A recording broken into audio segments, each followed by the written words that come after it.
I fell into a bit of a painting rut and started avoiding it altogether, but I found my way through by being a student again. Let's talk about it as I show you what I painted last week, or last couple of months.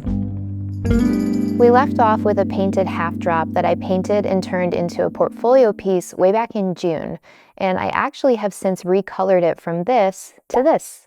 Which one do you prefer? Comment and let me know.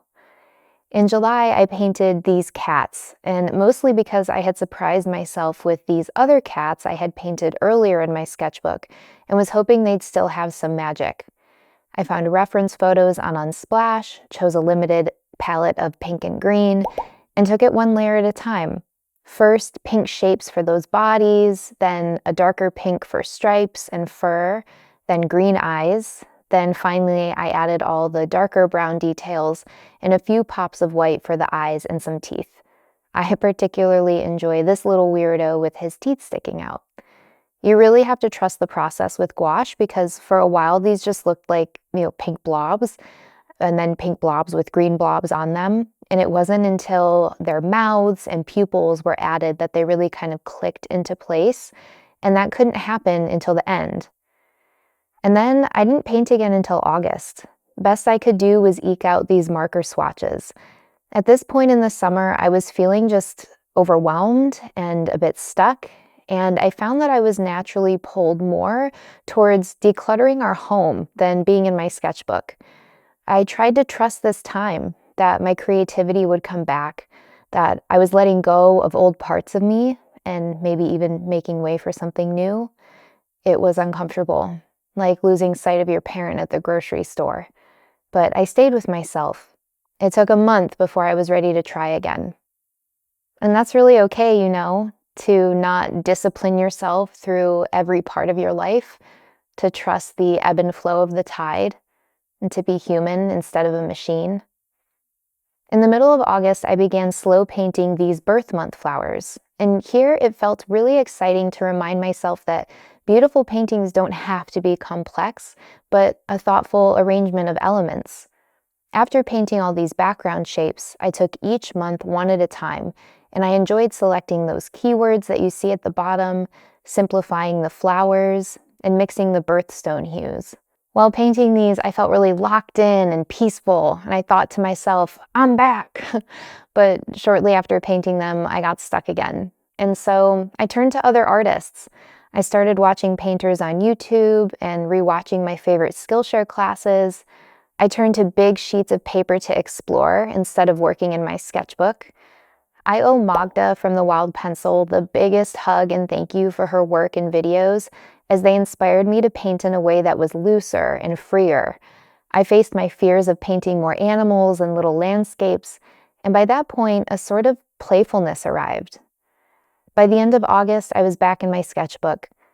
I painted this little collection on an art date with my art group, and the big change that I noticed looking back is this was the beginning of me bringing wet on wet and looser washes to my gouache practice.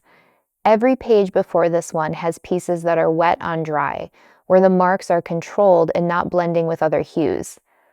Here you can see a blendy sky poking through the trees, and down here, lighter washes of pink and blue-green make up the sky and background trees, with more solid and opaque strokes creating the midground trees and the fence. By the time I got to this spread in September, I was really enjoying beginning my practice by choosing a limited color palette, dividing the page into separate areas, then deciding what would go in each one. I'm obsessed with how this color palette really does the work to unite the page together. In fact, I think my biggest takeaway from this spread is to not discount or underestimate a color palette until I actually try it out. Because these swatches together, they're nice, but they didn't really feel like me at first. But now that the colors have been put to use, I really love them and feel connected to them. There have been other times where I love a set of swatches together, but then feel underwhelmed by how they actually work together in a piece. Color remains my favorite continued lesson and mystery in my practice.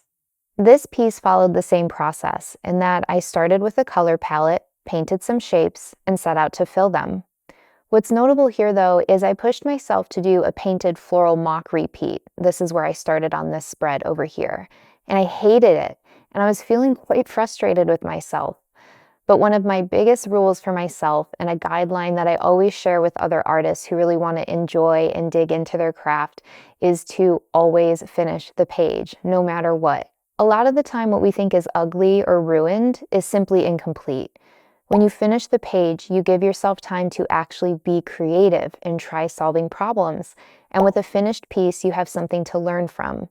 I share more about this and my 3 other game-changing sketchbook guidelines in my popular course, the Sketchbook Fillers Club, which I'll link to below. And once again, I'm so happy I finished the page because even though this doesn't thrill me, I love what's happening on this side. And this side was created after this side. In this case, I needed this part to get to this part. This area down here was the last thing I filled, and I was like, nope, got no ideas, I'm out of ideas. But I made myself sit there, a little bored, a little idealess, until I finished the page. And then I ended up with this little print that I'm really obsessed with down here. So do you see? Finish the page. Let's do 2 more spreads and then we'll wrap up, okay? What's special to me about these peaches is it marks a critical learning moment for me. I've been painting with gouache since 2017, and I have never gotten along with wet-on-wet paint. Remember this piece with the little bit of blendy sky poking through? That's wet-on-wet. Remember these lamb with their crisp marks and shapes? That's wet-on-dry. Now, I love the boldness of wet-on-dry, but all these years I haven't really felt confident with how or when to wield wet-on-wet paint. And when I would try, it would become quite muddy.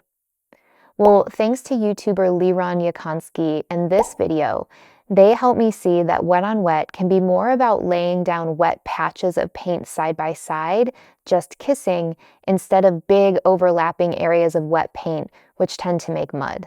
These peaches were my first attempt at this method, and even with my paint a little too thick, you can see my defined patches of color, bright yellow, deep red, standing on their own next to each other, while also displaying some of that really beautiful and unpredictable blending where they meet.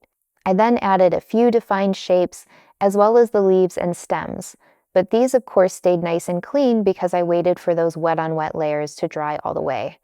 And these are basic gouache techniques, wet-on-dry and wet-on-wet.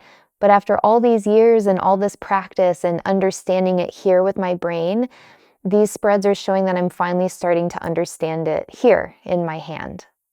Let's finish with this spread.